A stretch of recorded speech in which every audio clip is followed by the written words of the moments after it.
You're not our responsibility anymore.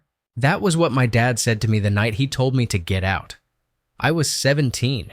It's been over a decade and I still hear it word for word whenever I see his face on a damn billboard downtown. But let me back up a little. A year ago, I was at a networking dinner for women in tech's small room. Soft jazz. Everyone pretending the rose didn't taste like vinegar. I'm mostly there for the conversations. The speaker that night turns out she used to intern for my father. I learned everything from Richard Whitmore. She said, he was like a second father. My stomach twisted. I didn't even realize I was holding my glass that tight till I felt a crack. A second father must be nice. That's when I knew I wasn't over it. Not even close. 17 years ago. Back then, we lived in this clean little neighborhood in West Austin. My mom had split when I was 5. So it was just me and Dad for a long time. Until Marissa came along young. Glowing. Always smelling like fresh eucalyptus or some asterisk tea. The kind of woman who wore matching pajamas to brunch. She moved in fast. Next thing I knew, there was a wedding. Then a baby. Jonah. At first, I thought cool someone to play big sister to. I used to sit outside his door, reading books out loud so he'd fall asleep. I'd braid Marissa's hair while she FaceTimed her friends. I really tried. But slowly, I started disappearing. No more family dinners. No more, how was your day? Kiddo, just silence. I went from his daughter to that girl who lives upstairs. Then came the drop. Senior year, mid-semester. I came home from school one day still wearing my SAT prep shirt and found both of them waiting for me at the dining table. That should have been my first clue. My dad doesn't do family meetings. Marissa spoke first. We've been thinking a lot about what's best for the house. Oh, great. The house, not you. Then Dad drops the bomb. We can't keep supporting 3 people. We have to focus on Jonah. He's our priority. I blinked. Not, let's figure this out together. Not, we'll help you transition. Just get out. Like I was an old couch taking up space. No warning, no discussion. Just a polite eviction notice served with steak and mashed potatoes. That night, I packed in silence, backpack, a few hoodies, some tech gear I'd been saving for a project. My bed was still warm when I left. I slept on my friend Kayla's floor for a week before my grandparents said, enough of this, and took me in. They were the only ones who didn't flinch when I showed up at 2 a.m., mascara smudged and shaking. My grandpa made me toast and told me I could stay forever if I needed to.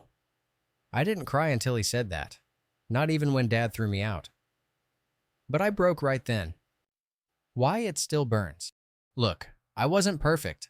I talk back sometimes, missed a curfew once or twice, but I got good grades. I was in AP everything. I had a damn scholarship interview coming up. I wasn't a burden. So yeah, when people say family first, I roll my eyes so hard I see my own skull. Because here's what they don't tell you. Sometimes, family throws you away for convenience. And sometimes, the best thing you can do is let them.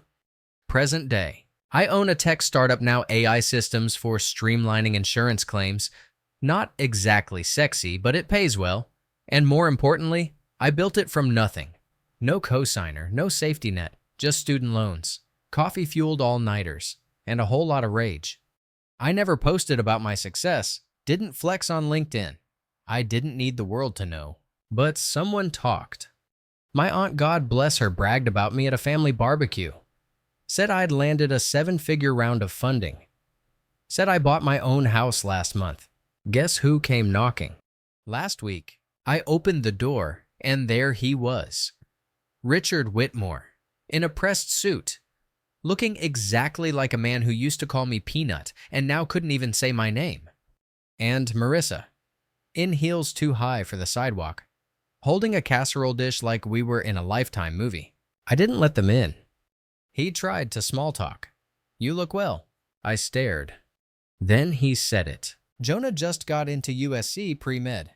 It's a bit overwhelming financially. We thought maybe you could help. I actually laughed. Not a polite chuckle. I laughed, right in his face. You thought I'd help, I asked. After you tossed me out like a garage sale donation. He stiffened. That's not fair. Oh, you want to talk fair? I stepped closer. Let's start with 17-year-old me walking out of your house with 40 bucks and a trapper keeper. Marissa looked like she wanted to die. Honestly, I was hoping she would at least metaphorically. To be continued. Next part, oh, it gets better. Because not only did they expect me to help pay for Jonah's $60K a year college dreams, they actually tried to guilt trip me for saying no. You ever been called selfish by the people who left you homeless? Stick around. I haven't even started yet. I stood there, arms crossed, blocking the door with my body. They were still standing on my damn porch. Like I was supposed to invite them in for tea and cookies after everything.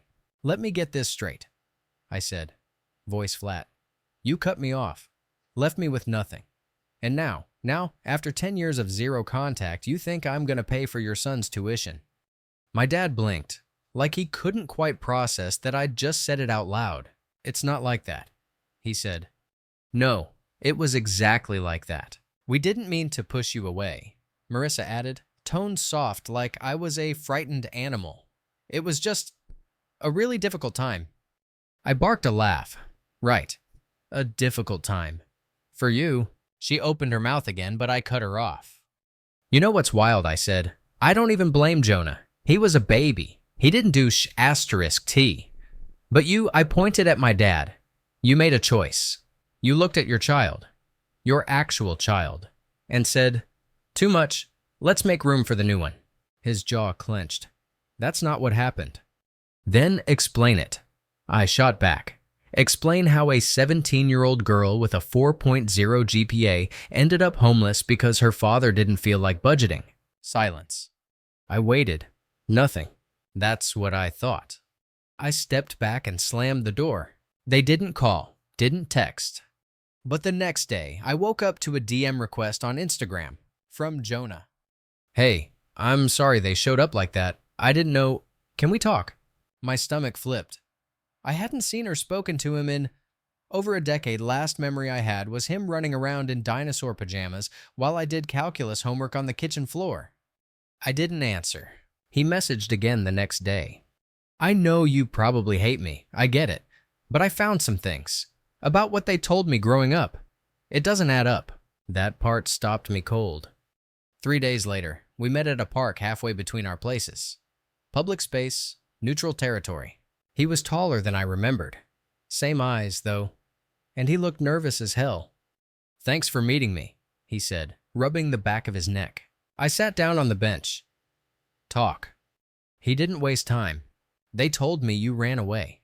He said that you were unstable, that you didn't want to be part of the family. I stared at him. Unstable. He nodded, face pale. They said you refused to follow rules, that you stole from them, that Grandpa and Grandma took you in because you manipulated them. I laughed an ugly, hollow sound. Want to see my bank records from senior year? I was paying for my own school lunches. I didn't even have a credit card to steal with. He looked miserable. I believe you. I didn't know. And then I found this. He reached into his jacket and pulled out a folder. College application stuff. Financial aid forms. There's one from when I was like 8. Dad listed me as his only child. My mouth went dry. 8, I repeated. Yeah, they erased you, legally. I took the folder, flipped through. There it was. Black ink, neat signature. Dependence 1-1. You ever see your own erasure in writing? Let me tell you, it feels like swallowing glass. Why are you showing me this? I asked, keeping my voice steady even though my hands were shaking. Because, Jonah said quietly, I don't want to be part of their lies anymore. I applied to college thinking they'd support me.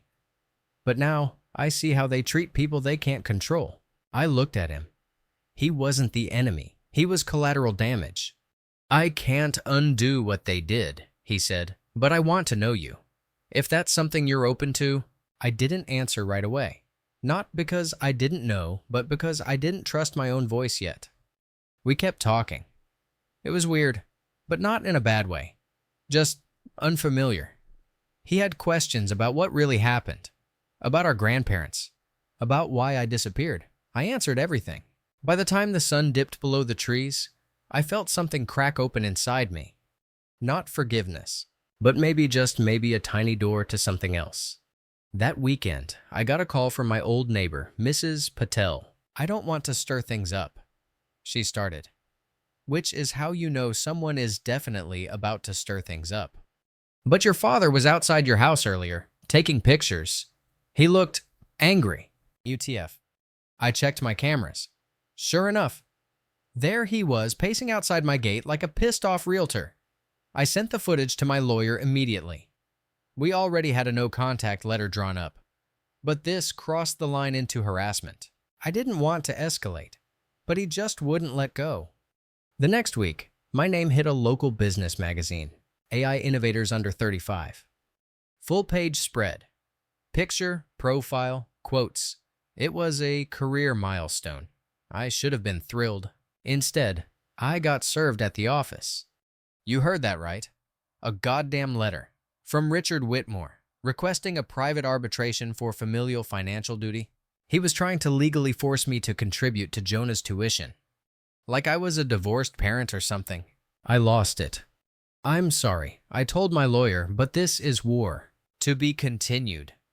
Next part. "Oh, we're going all in.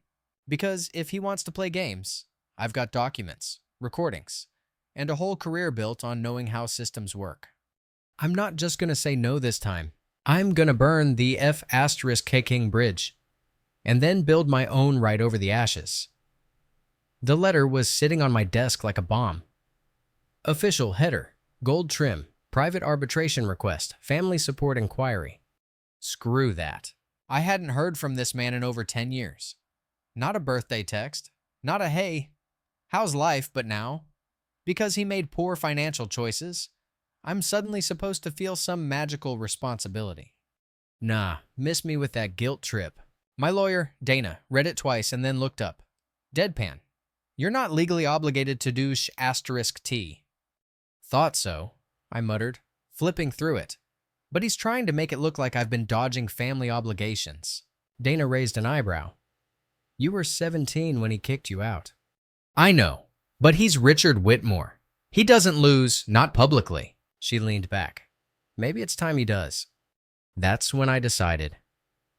I wasn't just going to say no.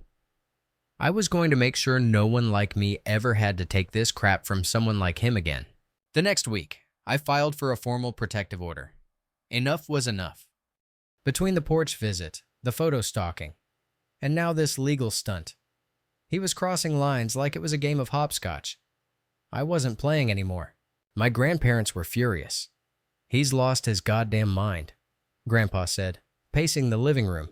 I should have gone over there years ago and... "Don't," I told him. "Let me handle it." And I meant it. I'd spent the last decade being quiet, avoiding conflict, trying to rise above. But you can only rise above so many times before you realize you're just floating alone. I met Jonah again a few days later. He looked wrecked, dark circles under his eyes, voice thin. They're saying I turned against them. He said, "Mom called me a traitor." I clenched my jaw. That sounds about right. They told everyone at church that I'm being influenced, that you're poisoning me. Jesus. I don't even go to church. We sat in my car for a while, parked outside a ramen shop. No music, no words, just breathing. "I applied for financial independence," he said quietly. "From them. Filed everything. School approved it." I looked over, startled. "Wait, seriously?" He nodded. "I used the documents you gave me. The statement from Grandpa. Even found the message Marissa sent me last year where she said, 'Your sister's not really part of us anymore.'" My stomach dropped. "I'm sorry they said that," I whispered. He shrugged. "I'm not." It told me everything I needed to know. Meanwhile, Richard was out there acting like he was the victim. I started getting weird emails from old contacts lawyers I'd interned for, old professors asking if I was okay. One even said, "I heard you're dealing with something. Messy, I'm here if you need character references." Turns out, Richard was going full smear campaign mode, telling people I'd turned bitter, that I was lashing out because I was jealous of his new family's success. Jealous. of the family that threw me away like leftovers. That's when I stopped holding back. I started with my story. I didn't make a big public post. No expose. Just a quiet blog entry under my own name. What happens when your parents pretend you don't exist? I detailed everything. How I was cut off at 17. How I slept on floors for months. How I got through college with zero help. How I started a company with 3 roommates and an overheated laptop. No dramatics, just facts. Then I included photos. My high school report cards, scholarship letters, texts from Marissa, financial aid documents with my father's signature listing me as no longer dependent. It went viral in a weird, quiet way, not TikTok crazy viral. But enough that I got emails from strangers who said things like, "Your story is mine. My mom did the same thing. Thank you for saying this out loud." Richard called that week. Blocked number. I shouldn't have answered, but I did. "Why are you doing this to me?" he snapped the second I said hello. "You're destroying my reputation." I laughed. "You mean your curated persona? Yeah, that's intentional. This is private family business. You made it public when you served me at work." I snapped. "You wanted attention. Here it is." "You're acting like a child." I almost choked. A child that's rich. Last I checked, I was a child when you abandoned me. "You've always been dramatic," he hissed. "And you've always been a coward," I said. Click. Blocked again. Forever this time. Jonah texted me 2 days later. "You okay?" "Yeah, why?" "Mom went on Facebook Live." "Oh God. What now?" "She cried for like 15 minutes straight. Said she sacrificed everything for us. Blamed you for tearing the family apart. Comments were a mess." "Did she really say that?" "Yep. Said I was seduced by ambition and that I was disowning the people who raised me." "Seduced by ambition, I'm flattered." We laughed. It felt good to laugh, even if just for a second. But what really cracked things wide open was the podcast. Somehow, someone in local media got wind of the blog. They reached out, asked if I'd tell the story anonymously. I agreed, not for clout, just to be heard. For real. It was a 45-minute episode. Raw, unfiltered. I cried once, swore twice, didn't hold back. By the end, I said, I'm not angry because I didn't get money. I'm angry because they made me believe I wasn't worth it. And now that I've built something for myself, they act like I owe them a refund for my resilience. It hit people hard. Hundreds of comments, thousands of shares, and most importantly, Jonah heard it too. He called me crying. I didn't know how much they erased you. I sniffled. Me either, until I heard it out loud. To be continued. Next part. Let's just say Richard finally realizes what it feels like to be erased. Only difference is I kept the receipts. 2 weeks after the podcast dropped, I got an email from someone with a university address. Subject line, regarding Richard Whitmore. Formal inquiry. At first, I thought it was spam. Or worse, another legal stunt. But when I opened it, my eyes froze on a few key phrases. We are conducting a character review. We have received several messages regarding Mr. Whitmore's past conduct. We are aware of a circulating audio program and its impact on public perception. Turns out, Richard had recently joined the advisory board of a local private college, the same one Jonah almost enrolled in. They had no idea about the podcast. Someone on staff apparently heard it by accident, recognized the family name, and sent it up the chain. I just sat there, rereading the email with this stunned, almost eerie satisfaction. I didn't even try to burn him. He poured gasoline on himself and walked into the match. That week, Dana called me again. Guess who's suddenly open to reconciliation? Richard, I asked. Bingo, she said. We got a letter from his lawyers. Withdraws the arbitration request. Full stop, no follow-up, no apologies, but very clearly backpedaling. I leaned back in my chair. So, that's it. For now, she said. He's probably trying to do damage control. I'd bet money he's more worried about his job than you. Then let's help him keep worrying. But here's the twist, I didn't go nuclear. Not fully. I had the means, emails, screenshots, voicemails. I even found a PDF of the will he wrote 5 years ago that didn't list me at all. Jonah showed me. I could have submitted it to every board he served on, pitched the podcast to national media, lit him up from coast to coast. But I didn't. Not because I wanted to spare him, because I didn't want to center my whole life around him anymore. I'd already spent years trying to prove I deserved love, then more years trying to prove I didn't need it. I was done chasing, and I was sure as hell done retaliating just to feel powerful. I already was. Instead, I doubled down on my company. We launched a new platform 2 weeks later, cleaner UI, faster integrations, more automation tools. Clients were thrilled. 1 deal turned into 3. Our Series B closed early. I even made the cover of a startup magazine. But I didn't send him a copy. I didn't need to. He already knew. Meanwhile, Jonah and I got closer. We met every Sunday for breakfast, nothing fancy, just diner eggs and greasy hash browns and no expectations. He'd bring his laptop, show me his essays. I'd ask about med school and try not to laugh when he talked about anatomy class like it wasn't horrifying. And slowly, he started to smile more, talk louder, sit straighter. "I don't feel like I'm walking on eggshells anymore," he said one day, sipping his orange juice. "It's weird, like I finally get to have opinions." I nodded. That's what freedom feels like. Then he asked me something that caught me off guard. "You ever think about reaching out to Mom?" I paused, toast halfway to my mouth. "Marissa." "Yeah, I mean, I know she's just as much to blame. But sometimes I wonder if she really understood what she was part of." "She let it happen," I said flatly. "That's all I need to know." He didn't argue, just nodded. I appreciated that. We didn't need to agree. We just needed to be honest. A few days later, my phone buzzed. Unknown number. I ignored it. Then a voicemail. I listened.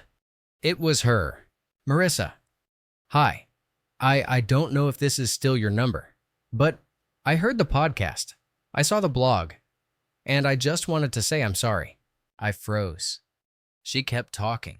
"I know it doesn't mean much now, but I never should have gone along with what Richard wanted. I let him convince me that you were better off gone, that you were toxic." Her voice cracked. "You weren't. You were a kid, and I let you disappear." Click. That was it. No ask, no request, just regret. I didn't call back. I didn't need to. Later that week, Jonah texted me. "I moved out. Finally. Damn. How'd that go?" Explosive, but freeing. He sent a selfie him holding a box, smiling like a kid who just learned to ride a bike. "Proud of you." I wrote, "Let me know if you need furniture or bail money." Life started to settle. No more surprise visits, no emails, no lawyers, no Facebook meltdowns, just quiet. I kept working. Jonah kept studying. My grandparents came over more. My aunt visited with her kids. And for the first time since I was 17, my house felt like a home. One night, Grandpa stood in my kitchen, sipping tea like he owned the place. "You know," he said, "I used to think forgiveness was the goal." I raised an eyebrow. "Used to?" "Now I think peace is better. Forgiveness is optional. Peace is yours." Damn. The man could have been a therapist. So yeah, I didn't burn his career to the ground. But I didn't save it, either. And I sure as hell didn't carry the guilt anymore. He tried to rewrite the narrative. Erase me, control me. But I had the final word. Not because I screamed louder, but because I walked away and made damn sure the silence spoke volumes. To be continued. Next part. It's not just about revenge anymore. It's about what comes after trust, rebuilding, and figuring out how to live without needing to win every battle. Spoiler. Sometimes walking away is the victory. 2 months passed. No drama. No surprises. I almost didn't know what to do with the quiet. I kept half expecting some stunt, a lawsuit, a rumor, a new family PR post on Facebook, but it didn't come. Instead, life was just calm. I was waking up without dread in my chest, eating full meals without forgetting, sleeping through the night. My skin was clearing up. For God's sake, peace isn't always loud. Sometimes it's just the absence of chaos. One Tuesday morning, I opened my mail and froze. It was a letter, handwritten, thick envelope, no return address. But the handwriting, I knew it instantly. Richard, I almost tore it in half without opening it. But something stopped me. Not curiosity, closure. I sat on the couch, took a breath, and opened it. I don't expect forgiveness. I don't even expect this to be read. But if you're holding this in your hand, thank you. I don't know what to say that won't sound like an excuse. I failed you. Completely. I could say I was overwhelmed. That I was trying to do the right thing by protecting Jonah, or stabilizing our new family, or whatever bullshit I told myself at the time. But the truth is simpler. I chose the easy way out. I picked silence over effort. I picked convenience over courage. And now, I live with that. You didn't deserve what happened. Not at 17. Not ever. I hope you keep building the life you deserve. And I hope someday, even if it's never with me, you get all the love and peace this world can give. Dad. Yeah, he still signed it Dad. That pissed me off more than anything else. You don't get to call yourself Dad when you skip the job description. I didn't write back. I didn't post it anywhere. Just folded it up, stuck it in a drawer, and went for a long-ass walk. Because here's the thing. The apology didn't fix anything. It didn't undo years of silence or trauma. It didn't pay for college or give me back my childhood or make the nights on Kayla's floor any warmer. But it meant he knew. He finally knew. That mattered more than I expected. A week later, Jonah called me from campus. He sounded excited. They asked me to speak at orientation. He said, tell my story, why I went independent, what I've learned. I blinked. Wait, seriously? Yeah. He laughed. I think they think I'm some kind of folk hero. You kinda are. I smiled. Nah, I'm just the little brother who finally got his *T together. I didn't say anything right away, because I realized, in that moment, he'd changed. Fully. He wasn't stuck in that house anymore. Not mentally, not emotionally. He'd built something, too.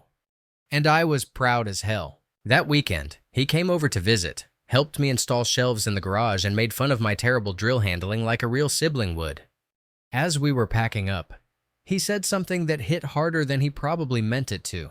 You know, I used to think you were this bitter ghost. Just gone from our lives and angry forever. I laughed. Wow, thanks. No, he paused, trying to find the right words. I didn't understand why you stayed gone for so long. But now I do. And I think you were right to stay away. I nodded. Yeah, I think I was, too. Later that night, I went through an old box in the back of my closet. Photos, journals, high school essays, the kind of stuff you hold on to without knowing why. I found one of my old college applications, one I never submitted. There was a line in it that hit me right in the gut. I don't know who I'm supposed to be, but I know I'll have to build it from scratch. I remember writing that at 3 a.m., knees pulled to my chest on my grandparents' couch, trying not to cry too loud. And damn, I did build it, all of it. From scratch. I ended up writing Jonah a check that week. Not for tuition, his school handled that. Just enough to buy himself a car that didn't sound like it ran on prayers and broken dreams. He resisted. You don't owe me anything. I know, I said. That's why I'm doing it. He hugged me without another word. One morning, I got an email from the podcast team. Would you consider coming back for a follow-up episode? At first, I said no. I didn't want to relive it, dig through the pain all over again. But after a while, I changed my mind, because healing deserves airtime too. We recorded in person this time. Small studio, cozy lighting, real coffee. I sat across from the same host, who gave me a soft smile and hit record. So, she said, how's life now? And for once, I didn't pause. I'm okay. I said, really okay. We talked for 40 minutes, not about trauma, not about Richard, but about rebuilding, community, choosing peace over petty. And at the end, she asked me something no one ever had.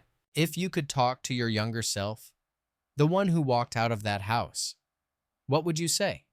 I closed my eyes, took a breath, then said, keep walking.